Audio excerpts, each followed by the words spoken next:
cette grille. Plus infidèle, y a pas non plus. Pas plus volasse que cette salope. Elle déménage de l'un à l'autre. El argumento principal es que las licencias fueron obtenidas en legal y debida forma. ¿Qué significa legal y debida forma? Las licencias de urbanismo y de construcción deben tener fundamento en las normas urbanísticas vigentes al momento de la radicación de una solicitud.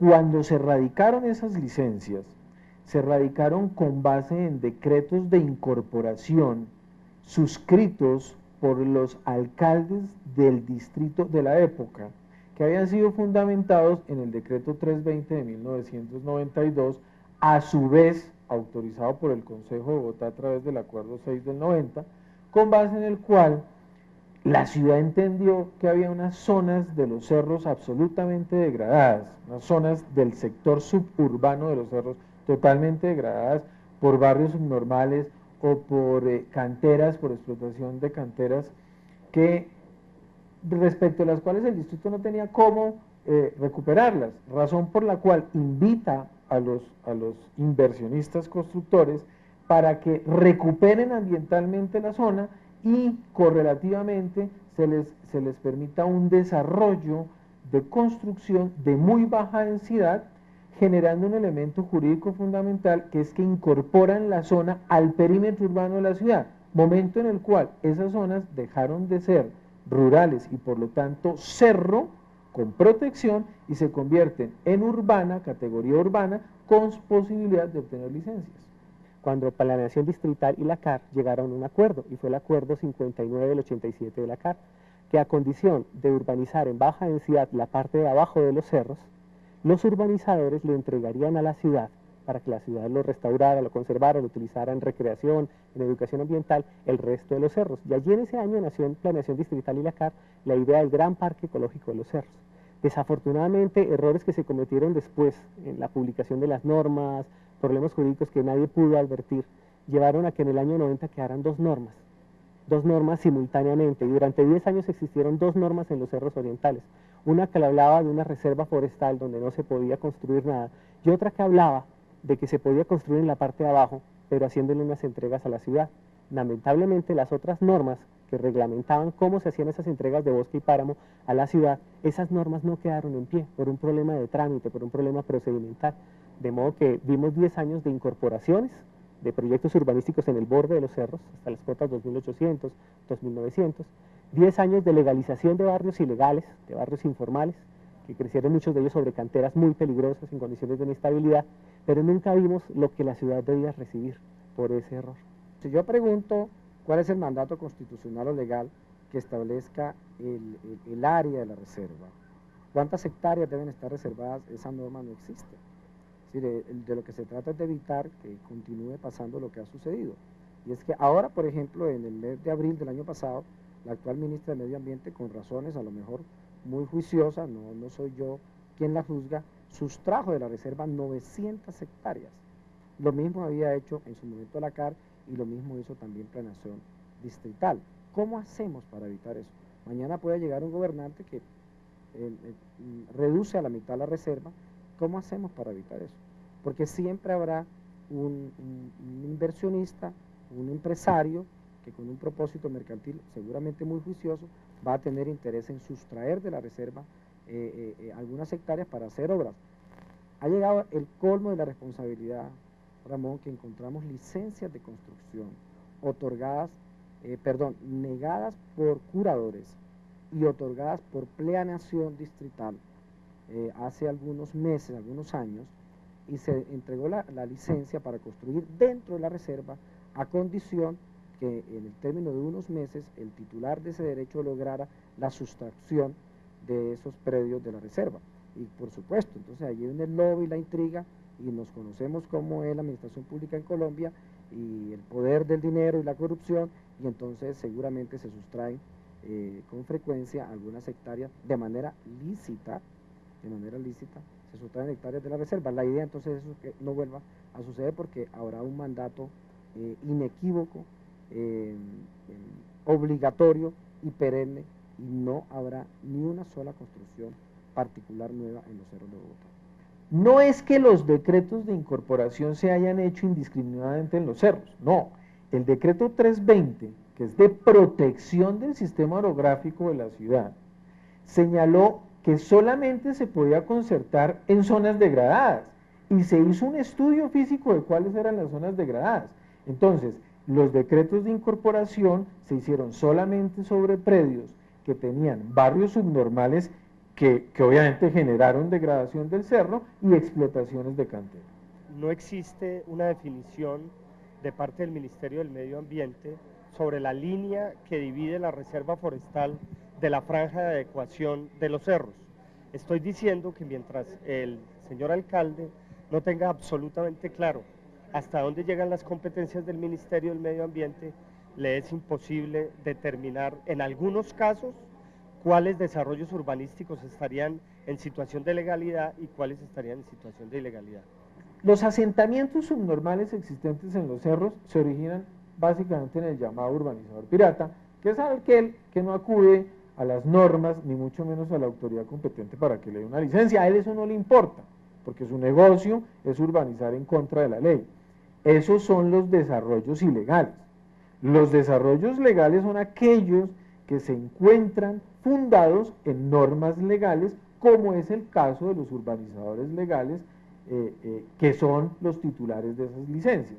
Lo grave del asunto es que un debate mal manejado de este estilo termina atacando al legal y dándole prerrogativas al ilegal.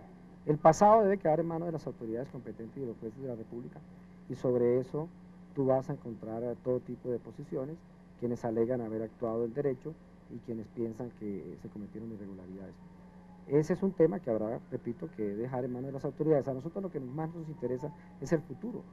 ¿Qué vamos a hacer de ahora en adelante con los cerros? ¿Vamos a continuar con ese desorden? ¿Vamos a seguir alimentando esa infamia de un verdadero ecocidio impune?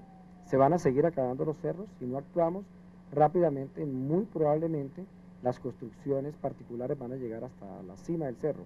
La idea es parar en un acto de autoridad y detener lo que está sucediendo con los cerros para salvar lo que queda de los cerros.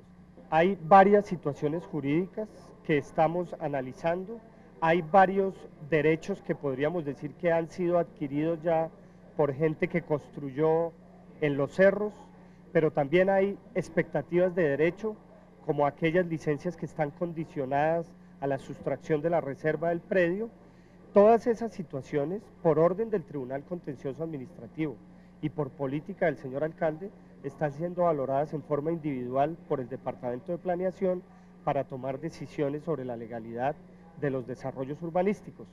En esa política es que nos hemos completamente concentrado en el distrito a efecto de que podamos presentar ante el Tribunal Contencioso Administrativo de Cundinamarca un pacto de cumplimiento armónicamente con la señora ministra del Medio Ambiente que permita dar una solución de fondo, como fue el pacto de cumplimiento y la sentencia que se produjo en el río Bogotá.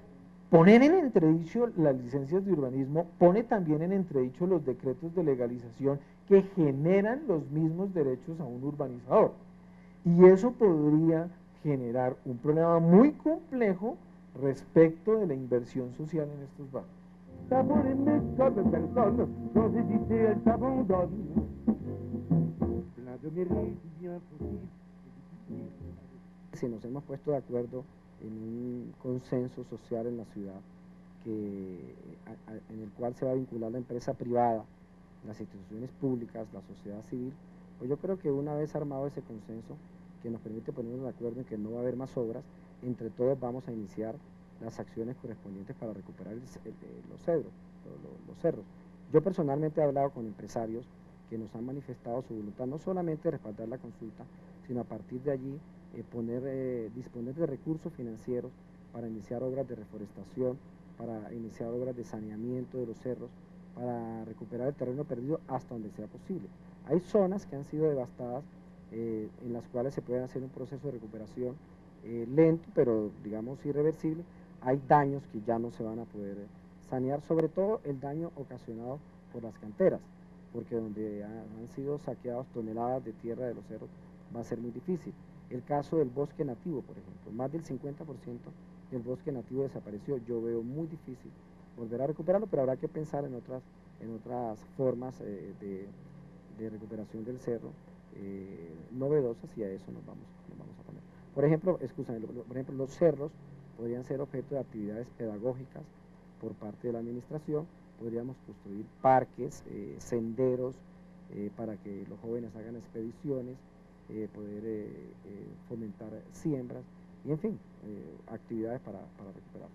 Existe una contradicción de norma territorial, norma de Bogotá con norma nacional.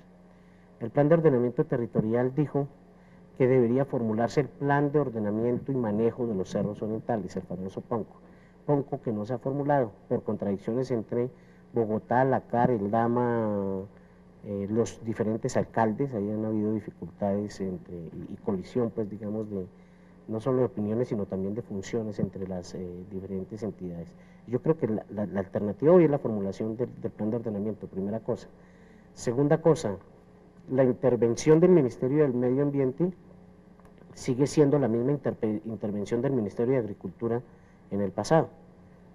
Primero, en el pasado dijo, consérvese todo sin que hubiera establecido unas medidas y unas funciones a una serie de personas, y en el presente lo que hizo fue, de las 14.000 hectáreas, legalizar 500 hectáreas. Yo creo que hay que legalizar esas 500 hectáreas donde ya hoy existen desarrollos legales o ilegales. Me parece que lo que hay es que ordenarlos y hacer una política de borde que permita la no expansión más de estas áreas, y que haya un fuerte compromiso con esto. Nosotros lo llamamos en su momento el pacto de bordes, ser un pacto de bordes con quienes hoy ya tienen los desarrollos. No hace falta una legislación nueva, hacía falta un plan. El plan se formuló y da las soluciones. Quienes desarrollaron sus proyectos con la legislación que estaba, con las herramientas que estaban, pues tienen que culminar sus proyectos con esas normas, porque esas normas los ampararon. Ya tenemos demasiada ilegalidad como para ahora atacar aquello que se ha hecho legalmente. Pero lo que viene de aquí en adelante es cómo la ciudad se hace dueña de los cerros y cómo el privado contribuye a recuperar las porciones más degradadas y cómo se termina por fin este conflicto y garantizamos a perpetuidad la conservación. Lo que hace falta es aplicar el PONCO, para eso se formula el PONCO. ¿Quién va hoy a esos terrenos que son susceptibles, o más bien que fueron objeto de los decretos de incorporación, los encuentran recuperados? Por fin hay verde. En esas zonas se recuperó la capa vegetativa con unas inversiones muy grandes. Entonces, quien va hoy dice, pero ¿cómo así que van a construir en la parte de abajo de esto cuando ya está recuperado? Pues obviamente porque no conocieron el momento en el que estaba ese mismo sector invadido por los barrios subnormales o con la explotación de cantera. Sin embargo, todo esto está documentado, bastaría hacer un examen de las fotografías, de los mismos oficios que dieron lugar a esos procesos de concertación para observar que estaban absolutamente degradados. La urbanización, desde que se maneje dentro de unos ciertos parámetros de densidad y con unos ciertos criterios de paisajismo adecuados, es una herramienta muy efectiva para recuperar especialmente las zonas más degradadas, como las zonas de canteras. Eso puede tener un efecto muy positivo en términos ambientales y en términos de paisaje, de oferta de paisaje a la ciudad, y es una buena forma de utilizar unos terrenos que están degradados y que representan un riesgo y un impacto visual muy grande. Además, el urbanismo también es una oportunidad para que, a cambio de que unas pocas personas se privilegien de vivir en esas posiciones, recuperándolas, a cambio de eso le entreguen a la ciudad las otras porciones de los cerros orientales, lo que nos falta tener de páramo, sobre todo lo que nos falta tener de bosque, y las zonas que necesitamos para restaurar, para que le pertenezcan a la ciudad. Aquí hay dos posibilidades. Una es que la recuperación la haga la administración misma y no tenga que otorgar contraprestaciones a ningún constructor. Diga, yo voy a recuperar los cerros, y voy a reasentar los barrios, voy a cogerlos donde están y los voy a pasar a esa gente a hacer unos asentamientos humanos distintos, y lo que voy recuperando de los cerros orientales lo voy a recuperar desde el punto de vista morfológico, geomorfológico, etc. ¿De acuerdo? Y no tiene que hacer contraprestaciones. O acude al capital privado. El capital privado, aquí, Ramón, y en cualquier sitio del mundo, incluyendo Cuba, por supuesto, el capital privado, cuando usted lo pone al ejercicio de una actividad como esta, siempre exige una contraprestación. Es, ok, por supuesto, yo recupero los cerros orientales, dígame qué contraprestación hay para ese capital privado. Entonces la decisión es puramente administrativa, es una decisión de saber hasta dónde le alcanza el bolsillo de la administración. Si puede hacer su recuperación sin contar con el capital privado, con lo cual no tiene que hacer ningún tipo de concesiones, o lo tiene que hacer de la mano del capital privado, como se hizo en administraciones pasadas. Sobre lo cual ya no hay discusión, ¿cierto? La discusión no se puede generar hoy. No pueden decirle a unos señores que durante 12 años recuperan unos cerros para efectos de, y después decirle que ese efecto, o que eso que el señor buscaba, ya no se le va a otorgar. O sí se puede decir, por supuesto que se puede decir. ¿En aras de qué? Del interés general, como lo señala la Constitución. ¿Qué hay que hacer en eso? Indemnizar a esos señores.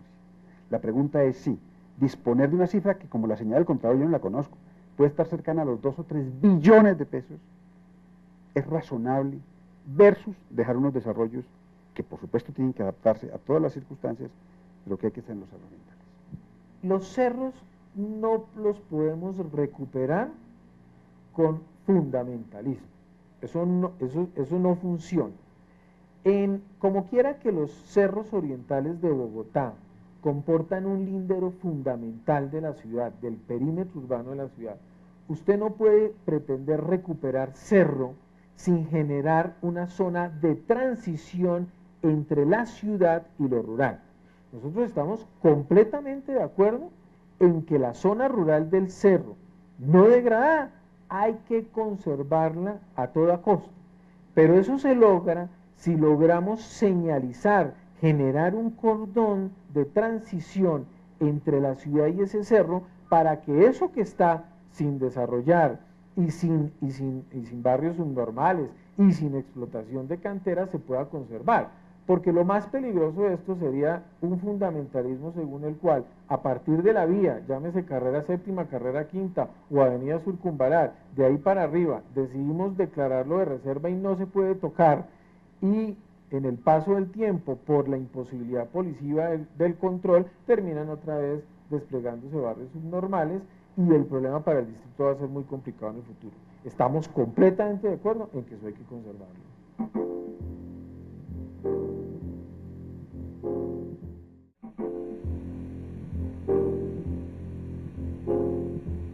Uno de los proyectos de conservación y recuperación de los cerros orientales más interesantes es Cerro Verde. En él un grupo de urbanizadores hicieron una gran inversión para recuperar las canteras, estabilizar la zona y sembraron más de 50.000 árboles para preservar los cerros orientales.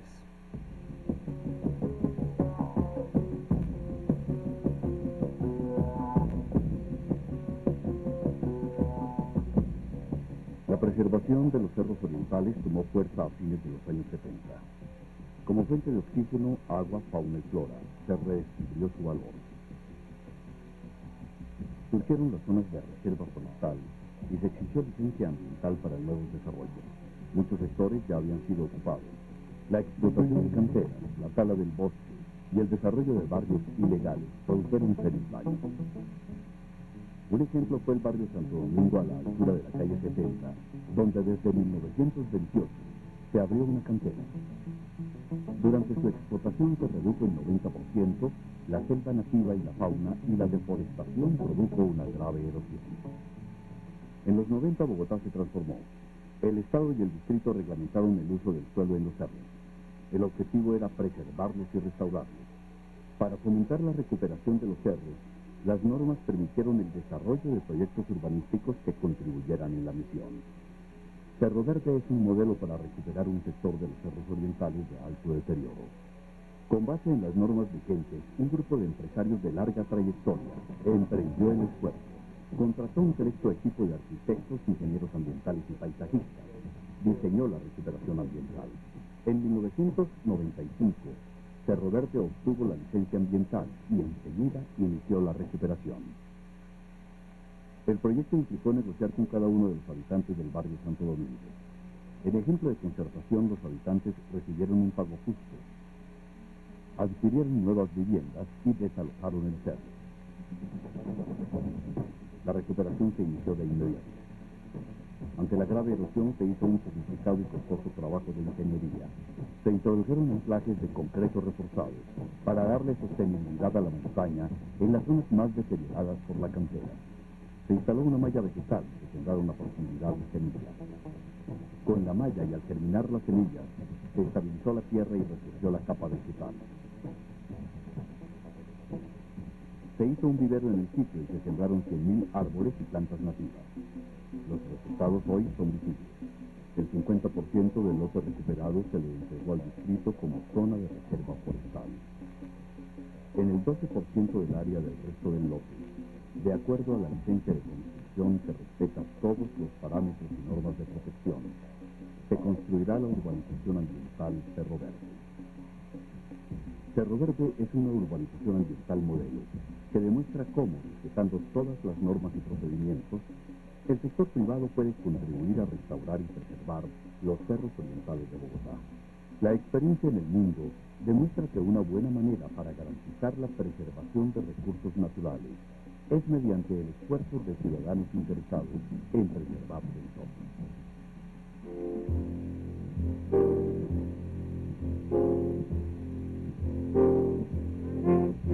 Yapa, yapa, yapa.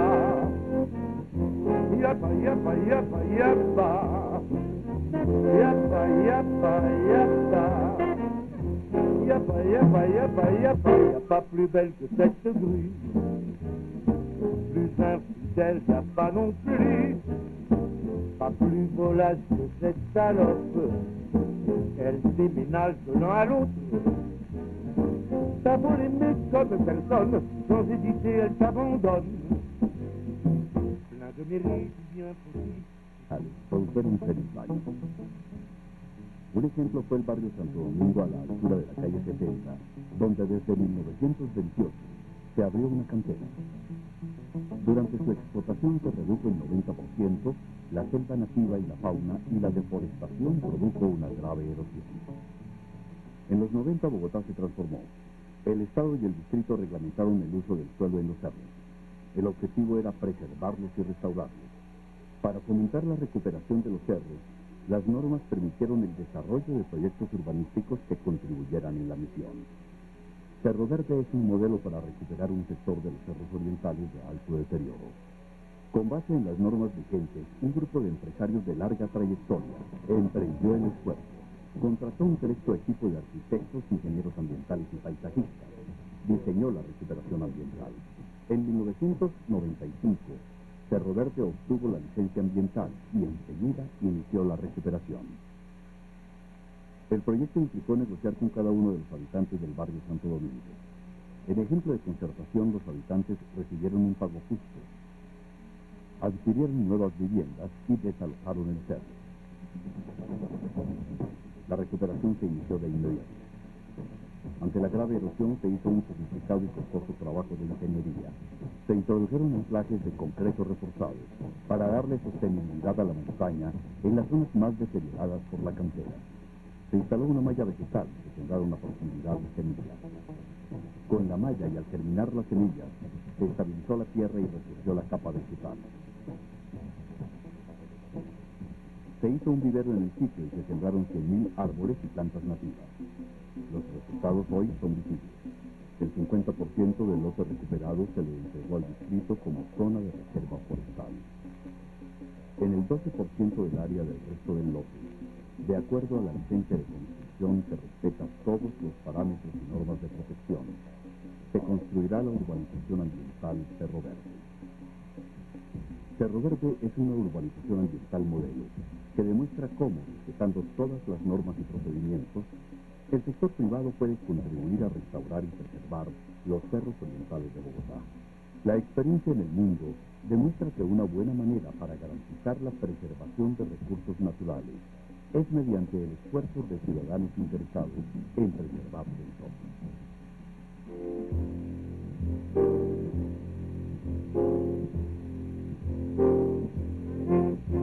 Yapa, yapa, yapa. Yapa, yapa, yapa, yapa. Yapa, yapa, yapa. Yapa, yapa, yapa, yapa. Y'a pas plus belle que cette grue. Pública. Y sobre eso tú vas a encontrar todo tipo de posiciones, quienes alegan haber actuado el derecho y quienes piensan que se cometieron irregularidades. Ese es un tema que habrá, repito, que dejar en manos de las autoridades. A nosotros lo que más nos interesa es el futuro. ¿Qué vamos a hacer de ahora en adelante con los cerros? ¿Vamos a continuar con ese desorden? ¿Vamos a seguir alimentando esa infamia de un verdadero ecocidio impune? ¿Se van a seguir acabando los cerros? Si no actuamos rápidamente, muy probablemente las construcciones particulares van a llegar hasta la cima del cerro. La idea es parar en un acto de autoridad y detener lo que está sucediendo con los cerros para salvar lo que queda de los cerros. Hay varias situaciones jurídicas que estamos analizando, hay varios derechos que podríamos decir que han sido adquiridos ya por gente que construyó en los cerros, pero también hay expectativas de derecho, como aquellas licencias que están condicionadas a la sustracción de la reserva del predio. Todas esas situaciones, por orden del Tribunal Contencioso Administrativo y por política del señor alcalde, están siendo valoradas en forma individual por el Departamento de Planeación para tomar decisiones sobre la legalidad de los desarrollos urbanísticos. En esa política es que nos hemos completamente concentrado en el distrito a efecto de que podamos presentar ante el Tribunal Contencioso Administrativo de Cundinamarca un pacto de cumplimiento armónicamente con la señora ministra del Medio Ambiente que permita dar una solución de fondo, como fue el pacto de cumplimiento y la sentencia que se produjo en el río Bogotá. Poner en entredicho las licencias de urbanismo pone también en entredicho los decretos de legalización que generan los mismos derechos a un urbanizador. Y eso podría generar un problema muy complejo respecto de la inversión social en estos barrios. Savons aimer comme personne, sans hésiter, elle s'abandonne. Plein de mérite, bien possible. Si nos hemos puesto de acuerdo en un consenso social en la ciudad, en el cual se va a vincular la empresa privada, las instituciones públicas, la sociedad civil, pues yo creo que una vez armado ese consenso, que nos permite ponernos de acuerdo en que no va a haber más obras, entre todos vamos a iniciar las acciones correspondientes para recuperar los cerros. Yo personalmente he hablado con empresarios que nos han manifestado su voluntad, no solamente de respaldar la consulta, sino a partir de allí disponer de recursos financieros para iniciar obras de reforestación, para iniciar obras de saneamiento de los cerros, para recuperar el terreno perdido hasta donde sea posible. Hay zonas que han sido devastadas, en las cuales se puede hacer un proceso de recuperación lento, pero digamos irreversible.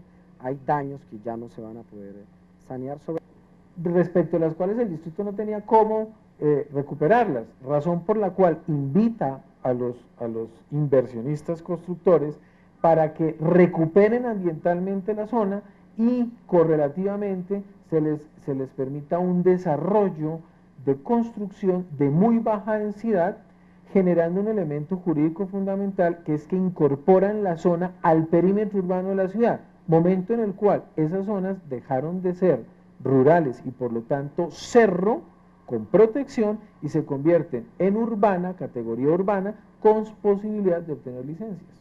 Cuando Planeación Distrital y la CAR llegaron a un acuerdo, y fue el acuerdo 59 del 87 de la CAR, que a condición de urbanizar en baja densidad la parte de abajo de los cerros, los urbanizadores le entregarían a la ciudad, para que la ciudad lo restaurara, lo conservara, lo utilizara en recreación, en educación ambiental, el resto de los cerros. Y allí en ese año nació en Planeación Distrital y la CAR la idea del gran parque ecológico de los cerros.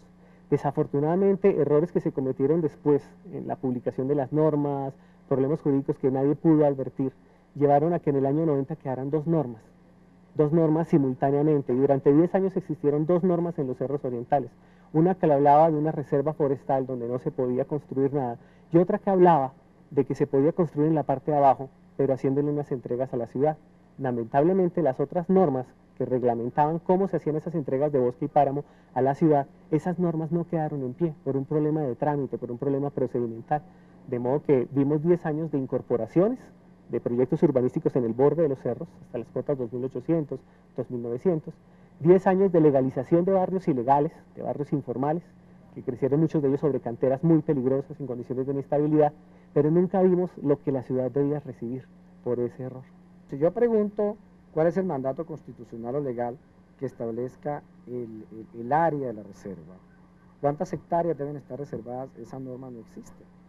Es decir, de lo que se trata es de evitar que continúe pasando lo que ha sucedido.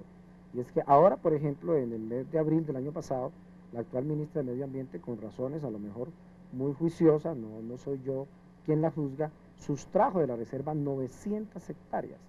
Lo mismo había hecho en su momento la CAR y lo mismo hizo también Planeación Distrital. ¿Cómo hacemos para evitar eso? Mañana puede llegar un gobernante que reduce a la mitad la reserva. ¿Cómo hacemos para evitar eso? Porque siempre habrá un inversionista, un empresario que con un propósito mercantil seguramente muy juicioso va a tener interés en sustraer de la reserva algunas hectáreas para hacer obras. Ha llegado el colmo de la responsabilidad, Ramón, que encontramos licencias de construcción otorgadas, negadas por curadores. Deben tener fundamento en las normas urbanísticas vigentes al momento de la radicación de una solicitud. Cuando se radicaron esas licencias, se radicaron con base en decretos de incorporación suscritos por los alcaldes del distrito de la época, que habían sido fundamentados en el decreto 320 de 1992, a su vez autorizado por el Consejo de Bogotá a través del acuerdo 6 del 90, con base en el cual la ciudad entendió que había unas zonas de los cerros absolutamente degradadas, unas zonas del sector suburbano de los cerros totalmente degradadas por barrios subnormales o por canteras, por explotación de canteras, que respecto a las cuales el distrito no tenía cómo recuperarlas, razón por la cual invita a los inversionistas constructores para que recuperen ambientalmente la zona y correlativamente se les permita un desarrollo de construcción de muy baja densidad, generando un elemento jurídico fundamental, que es que incorporan la zona al perímetro urbano de la ciudad, momento en el cual esas zonas dejaron de ser rurales y por lo tanto cerro con protección y se convierten en urbana, categoría urbana, con posibilidad de obtener licencias. Cuando Planeación Distrital y la CAR llegaron a un acuerdo, y fue el acuerdo 59 del 87 de la CAR, que a condición de urbanizar en baja densidad la parte de abajo de los cerros, los urbanizadores le entregarían a la ciudad, para que la ciudad lo restaurara, lo conservara, lo utilizara en recreación, en educación ambiental, el resto de los cerros. Y allí en ese año nació en Planeación Distrital y la CAR la idea del gran parque ecológico de los cerros. Desafortunadamente, errores que se cometieron después en la publicación de las normas, problemas jurídicos que nadie pudo advertir, llevaron a que en el año 90 quedaran dos normas simultáneamente, y durante 10 años existieron dos normas en los cerros orientales, una que le hablaba de una reserva forestal donde no se podía construir nada, y otra que hablaba de que se podía construir en la parte de abajo, pero haciéndole unas entregas a la ciudad. Lamentablemente, las otras normas que reglamentaban cómo se hacían esas entregas de bosque y páramo a la ciudad, esas normas no quedaron en pie por un problema de trámite, por un problema procedimental. De modo que vimos 10 años de incorporaciones de proyectos urbanísticos en el borde de los cerros, hasta las cotas 2800, 2900, 10 años de legalización de barrios ilegales, de barrios informales, que crecieron muchos de ellos sobre canteras muy peligrosas, en condiciones de inestabilidad, pero nunca vimos lo que la ciudad debía recibir por ese error. Si yo pregunto cuál es el mandato constitucional o legal que establezca el área de la reserva, cuántas hectáreas deben estar reservadas, esa norma no existe. Es decir, de lo que se trata es de evitar que continúe pasando lo que ha sucedido. Y es que ahora, por ejemplo, en el Dama, los diferentes alcaldes, hayan habido dificultades y colisión, pues digamos, de no solo de opiniones, sino también de funciones entre las diferentes entidades. Yo creo que la alternativa hoy es la formulación del plan de ordenamiento, primera cosa. Segunda cosa, la intervención del Ministerio del Medio Ambiente sigue siendo la misma intervención del Ministerio de Agricultura en el pasado. Primero, en el pasado dijo, consérvese todo sin que hubiera establecido unas medidas y unas funciones a una serie de personas, y en el presente lo que hizo fue, de las 14.000 hectáreas, legalizar 500 hectáreas. Yo creo que hay que legalizar esas 500 hectáreas donde ya hoy existen desarrollos legales o ilegales. Me parece que lo que hay es que ordenarlos y hacer una política de borde que permita la no expansión más de estas áreas, y que haya un fuerte compromiso con esto. Nosotros lo llamamos en su momento el pacto de bordes, ser un pacto de bordes con quienes hoy ya tienen los desarrollos. No hace falta una legislación nueva, hacía falta un plan. El plan se formuló y da las soluciones. Quienes desarrollaron sus proyectos con la legislación que estaba, con las herramientas que estaban, pues tienen que culminar sus proyectos con esas normas, porque esas normas los ampararon. Ya tenemos demasiada ilegalidad como para ahora atacar aquello que se ha hecho legalmente. Pero lo que viene de aquí en adelante es cómo la ciudad se hace dueña de los cerros. y cómo el privado contribuye a recuperar las porciones más degradadas y cómo se termina por fin este conflicto y garantizamos a perpetuidad la conservación. Lo que hace falta es aplicar el PONCO, para eso se formula el PONCO. ¿Quién va hoy a esos terrenos que son susceptibles, o más bien que fueron objeto de los decretos de incorporación, los encuentran recuperados? Por fin hay verde, en esas zonas se recuperó la capa vegetativa con unas inversiones muy grandes. Entonces quien va hoy dice, pero ¿cómo así que van a construir en la parte de abajo de esto cuando ya está recuperado? Pues obviamente porque no conocieron el momento en el que estaba ese mismo sector invadido por los barrios subnormales o con la explotación de cantera. Sin embargo, todo esto está documentado, bastaría hacer un examen de las fotografías, de los mismos oficios que dieron lugar a esos procesos de concertación para observar que estaban absolutamente degradados. La urbanización, desde que se maneje dentro de unos ciertos parámetros de densidad y con unos ciertos criterios de paisajismo adecuados, es una herramienta muy efectiva para recuperar especialmente las zonas más degradadas, como las zonas de canteras. Eso puede tener un efecto muy positivo en términos ambientales y en términos de paisaje, de oferta de paisaje de la ciudad, y es una buena forma de utilizar unos terrenos que están degradados y que representan un riesgo y un impacto visual muy grande. Además, el urbanismo también es una oportunidad para que, a cambio de que unas pocas personas se privilegien de vivir en esas posiciones, recuperándolas, a cambio de eso le entreguen a la ciudad las otras